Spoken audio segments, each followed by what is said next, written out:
Thank you. Senator Kovacic.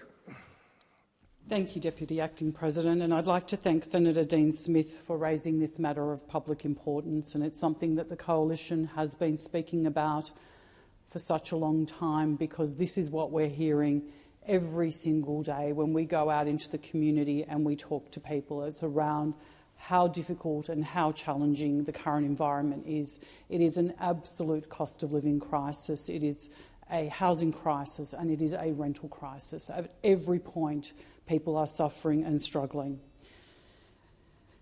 So what we're concerned about is why this is not being dealt with in a way that it should be. This is a critical matter of importance, and we need our Prime Minister and our Treasurer to act.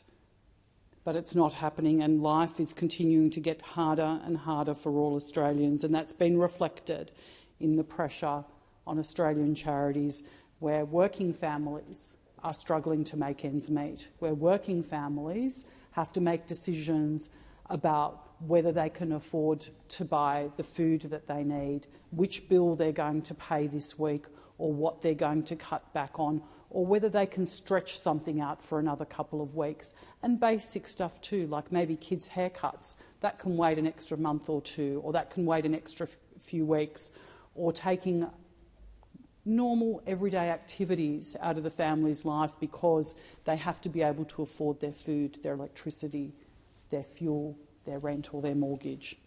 And that is a very sad state of affairs in a country like Australia. And the reality is that life under Labor is hard, and that is because of the actions or lack of action of this government.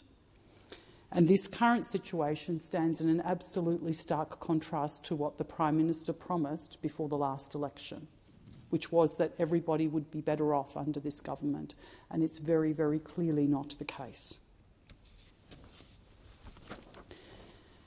Not only is it not the case, sadly it couldn't be further from the truth, and you know, these aren't talking points, these are facts. Australians are paying 20% more in income tax. Employees' real wages have collapsed by about 9%. Living standards have dropped by about 8%. Household savings have collapsed by about 10 percentage points. And a homeowner with a $750,000 mortgage, which is roughly the average, is $35,000 a year worse off. That's an extraordinary amount of money to have to come up with. With food, health and education up by 11% each, housing and rent up 15%, finance and insurance up 17%, electricity up 22%, and gas up 25%. This is just absolutely relentless. Absolutely relentless. And not only are the impacts being seen through the charity sector, the impacts are being seen through counselling services like Debt Helpline.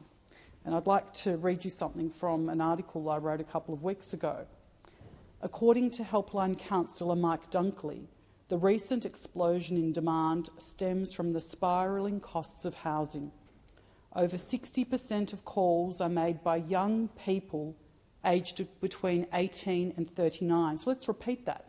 Over 60% of calls are made by young people aged between 18 and 39, with the majority of those being young women struggling to pay their rent. No wonder young Australians have lost faith and trust in the political process and with those charged with governing. And one further piece in this housing crisis, where we need our construction businesses, where we need our tradies.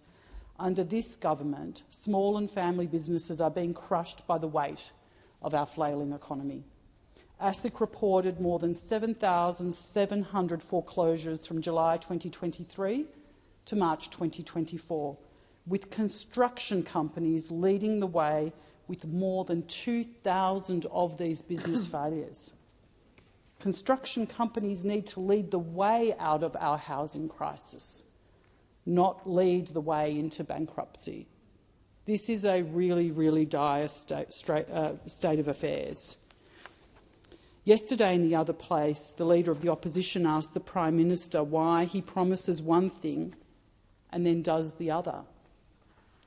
We didn't get a real answer from the Prime Minister that answers and addresses the real lived experiences of Australians and how much they are struggling.